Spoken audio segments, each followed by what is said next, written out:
ESPN's Seth Walder just put out an article grading every single NFL team's offseason for the 2025 offseason, and he gave the Commanders and GM Adam Peters a grade of a C. So today on the Commanders Report, I am breaking down Walder's analysis of the Washington Commanders 2025 offseason, and I'm going to go over some of the areas where I disagree, some of the areas that I agree, all that great stuff. So make sure you guys stick around to the end for our complete analysis of this article. And guys, ESPN makes you pay $144 a year for ESPN Plus to be able to access this content from their website. Well, here at Chat Sports, we pay that so that we can put it on our videos so you guys can get it for free, all right? So you guys are absolutely welcome for that. But that's also why you guys click that subscribe button, because we give you guys free, informative, premium Commanders content on this channel every single day. So if you guys don't want to pay $12 a month for ESPN Plus and you still want that premium content, click that subscribe button right now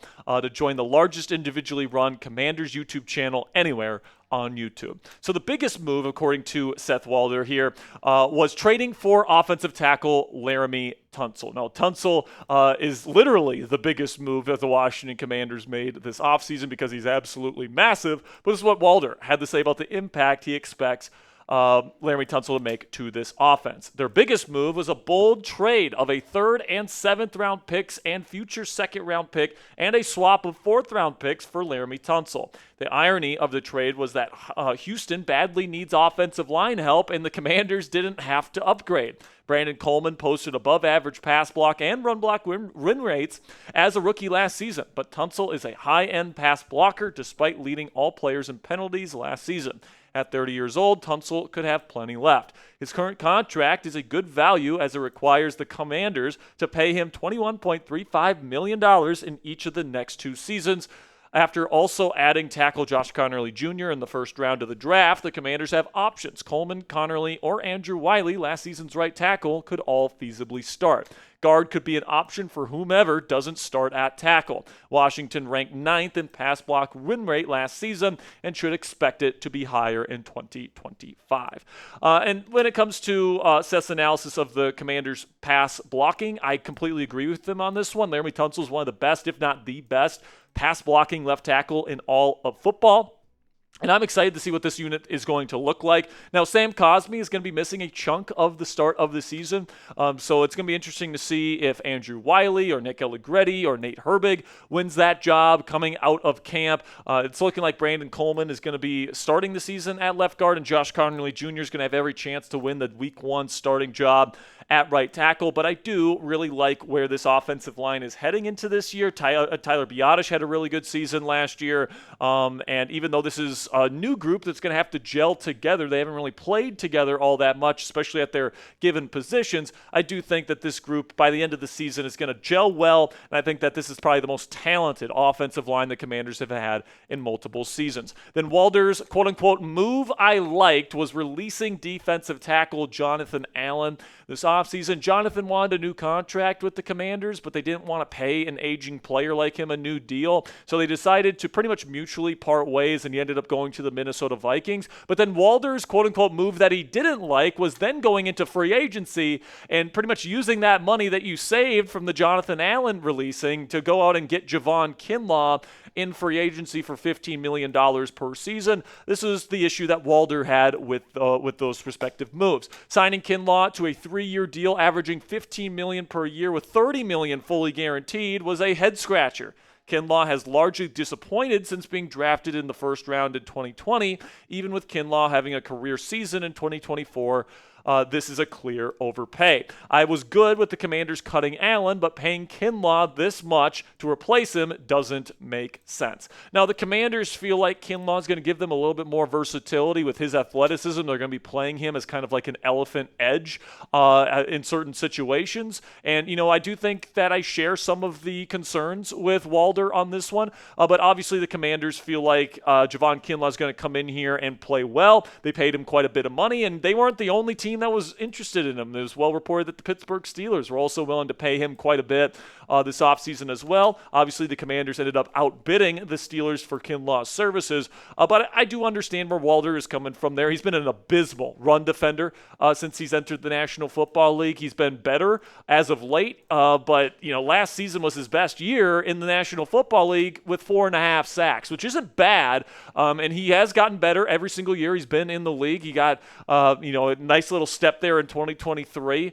with the Niners, and then last year with the Jets, he played pretty darn well with 2 forced fumbles and 5 TFLs to boot there alongside those 4.5 sacks. But Kinlaw, with $15 million per season, he's going to have to prove that not only can he be just as good as Jonathan Allen, but better, because you let go of the contract there with Jonathan Allen. So Kinlaw, if you're going to be spending the money that you saved on Jonathan Allen on Kinlaw, he's got to be at least as good, if not better, than Jonathan Allen to make this contract worth it. So let me know what you guys think down there in the comments section. What is your confidence level in Javon Kinlaw heading into the season?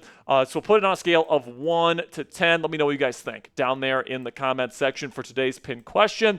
In just a second here, I'm going to tell you about our friends at Ridge. And while I'm talking about Ridge, get your answer to that question down there in the comments section. And now I'm going to tell you about our sponsor today at Ridge. And guys, I have the Ridge wallet. I absolutely love it. It's super thin. I used to have like a super bulky leather wallet with all my cards and my cash and my license and all that different stuff in there. It would create a huge bulge in my pocket, which is just not something that I wanted. So I upgraded here to the super sleek design that fits right in your pocket. It carries a bunch of cards in there as well, guys. It's made with really premium materials like titanium, aluminum, etc.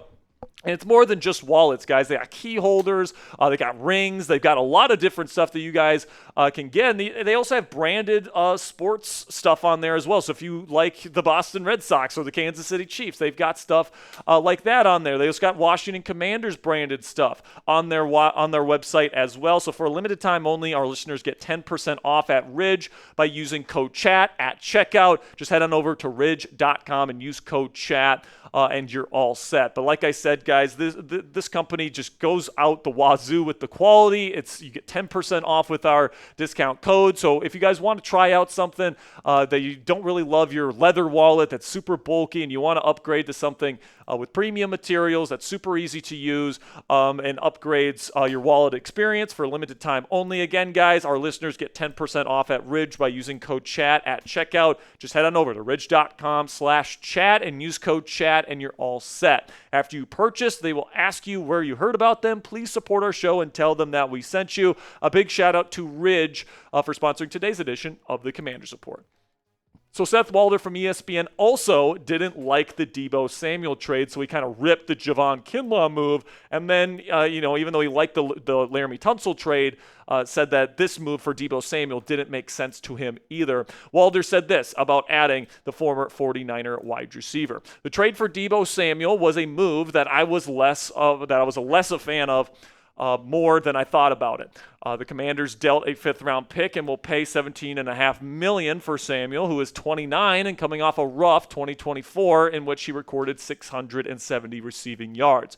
When grading the deal, I wrote that I was working under the assumption that Washington would add another wideout later in the offseason because Samuel would be a weakness as a number 2 receiver, but there was no other major wideout addition. Now listen, man, I don't actually think the Commanders needed to add another wide receiver. This was still one of the most explosive passing attacks last year without Deebo Samuel, and I think in the role that Cliff Kingsbury is going to have Deebo in this year, I think that Noah Brown is more than capable of taking on some of those more, true quote-unquote wide receiver 2 reps, but Deebo's going to be in the backfield. He's going to be in the slot outside. He's going to get wide receiver screen looks. He's going to be asked to be in the sniffer position. He's going to be asked to block. He's going to be asked to do a lot of different things, and he's going to be kind of the underneath kind of manufactured touch guy along with their motion guy, along with the guy that's going to go out a lot on dig routes, be on the backside of concepts, and get him the ball in space so that he can use his legendary yak ability. Deebo's led the league in yards after the catch per reception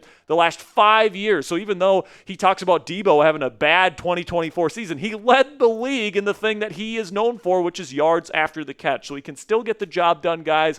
Maybe he's not quite as good as he used to be in his absolute prime, but as a number 2 receiver with Terry McLaurin being your true number one alpha type wide receiver. Noah Brown had a really good connection with Jaden Daniels last year. And let's not forget here, guys, that Zach Ertz is a really good safety blanket as a receiving tight end as well that had a phenomenal season with Jaden Daniels last year. So you got Jaden's talent in there. You got the number one receiver alpha type in Terry McLaurin. And then you got your kind of you got your other traditional receiver, Noah Brown. Then you got your gadget guy in Deebo Samuel. I really like the way that the skill sets kind of mesh together here in Washington. So I definitely disagree with Walder's take that was a bad trade because all they traded was a 5th-round pick in order to get him, and he's just on a 1-year deal. So, if he's not good this year, they can just let him go and bring in somebody else in 2026. So my grade for Washington's offseason, I'm not going to give it an A because you had a ton of cap space. You had a lot of opportunity.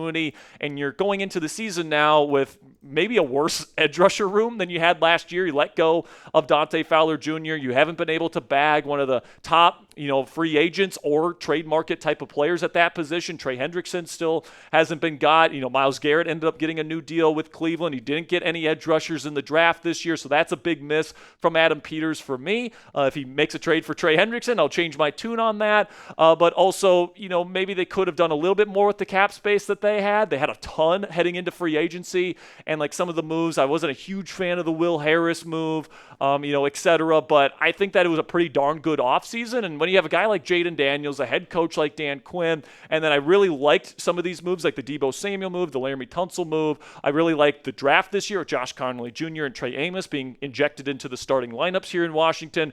Make no mistake, even though I'm giving this offseason grade a B because I think they could have maybe maximized it a little bit more, I absolutely think the Washington Commanders are going to compete for the NFC East crown this year and potentially make a lot of noise once again in the NFC playoffs. So it's your turn. Let me know down there in the comment section. Grade the Commanders' offseason this year from GM Adam Peters. I'm giving them a B, so let me know what you guys think. A, B, C, D, or F. Let me know what you guys think down there in the comments section. That'll be it for today's edition of the Commanders Report by Chat Sports. Click that subscribe button if you haven't already for more premium Commanders content every single day for free, unlike ESPN+.